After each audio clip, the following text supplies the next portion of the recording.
Good morning, world. 10:45 in the morning, Sunday, 8th of March 2015. Got a map of the heavens in front of me and I'll show you it in a minute. But you know what? We're at that point that I've, astrologically speaking, and a large number of other astrologers have been waiting for a long time. And in one of my realities, and I assure you I have many in between my ears, in one of my realities, planet Earth at this time is attracting a hell of a lot of attention. Whether that just be from the collective gestalt of unified humanity, the individual species, whether that be from God, or more realistically, whether that be from some type of divinity, some type of divine energy, or whether that be from ET or galactic overlords or superseed planners from millennia ago, who knows? The pictures from Ceres in the last week have been extraordinary. No one expected to see what we're seeing. What are those lights? Those lights are not small. They are 10 kilometers across in one case and about 6 kilometers in the other. This is not some little torch. They appear to be concentric. They appear to be shaped. We won't know until at least the second week of April. That's when the next pictures will come through. Coincidence that that's the timing that fits with a lot of other things that's going on.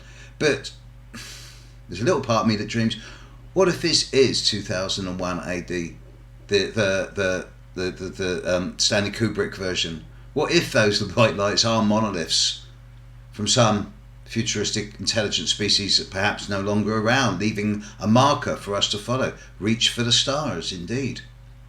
What if? One thing's for sure, humanity is on the point of some type of evolutionary leap. And when I read all around the world, whether it be in the fundamentalist Islamic lands, whether it be in the deep south of America, whether it be in the Argentinian military, whether it be in the Central African tribal warfare with the children being used as soldiers, whether it be in the Indonesian rainforest and all the abuses that are going on there, all around the world, people are reaching out now and going, wait a minute, we've got technology, we've got the internet, we can communicate with each other, we've got a right to a better life. The system of recent millennia of structured and imposed boundaries has been necessary for us to evolve to this space. We've needed both spiritual mentors once a week on a Sunday morning or Friday morning or Saturday morning, depending on your religion. And we've had a need for national and local boundaries in what we do and how we live. But I suggest that seeing as population has more than tripled in my lifetime, let alone the last few millennia, that we're outgrowing those old structures and it's time for, again, the emerging consciousness revolution. It seems that this is now ongoing and that the resistance of the old dinosaurs is falling fast. I'm sure in 2 or 3 generations' time, providing we get through this crunch point, we'll be looking back, or our great-grandchildren will be looking back and going, wow, that was the moment. 2014, 2015, that was the moment. Now, in terms of actual patterning, I've tried to get software onto my computer so that I can show you screens. And do you know what? I just don't have the money to be able to afford that type of technology. Nevertheless, here's an old school way. Look, there's a proper horoscope. Now, if you look at the top, just on the left up here, you'll see Venus, Mars and Uranus all extremely close together. And opposite down here at the bottom, you'll see the Moon and the North Node opposite the stuff in Aries. And all of them, of course, are T-squared to Pluto, just there. This type of pattern, this T-square formation, is fairly common in astrology. It happens on average, I suppose, once a week, but normally with the Moon or Mercury or something like that.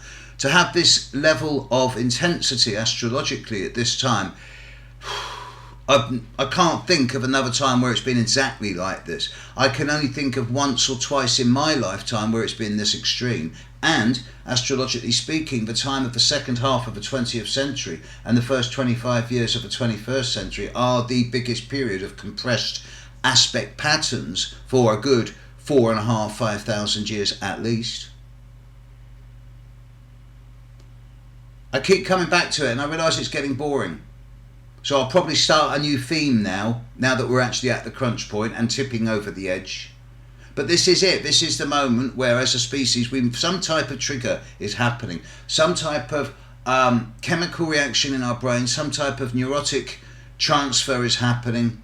I'm hearing stories now from more than one or two different sources that the corpus callosum, linking the two hemispheres, that little bridge which was that thick when I was born in adults, is now about that thick.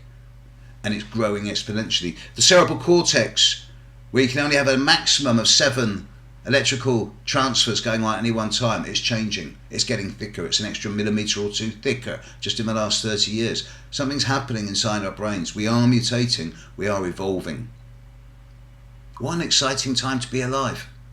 And today, this morning, now, Sun conjunct Chiron. The overview of this, despite all the intensity and the lack of softness around at the moment, the Sun is conjunct Chiron, and those of us who are able to not see what's going on in terms of isolated incidents, whether it be political, religious, economic, familial, but instead to stop looking at the symptoms and instead to look at the cause. Instead of fragmenting and taking things apart and dichotomizing ourselves, it's time now for a much more integrated, assimilated and holistic approach to the world's issues and to the collective issues of humanity as a group. First of which has to be gender balance, immediately followed by the complete, utter trashing of all racial stereotypes and the removal of God from the mainframe, and the entrance of one's own relationship with divinity. Gender issues, religious issues, racial issues. How could any galactic federation welcome us while we are still so bigoted towards members of our own race? Whew, rant over. Have a good day. It's going to be an interesting one today. I'll catch you early tomorrow for the week ahead. Bye.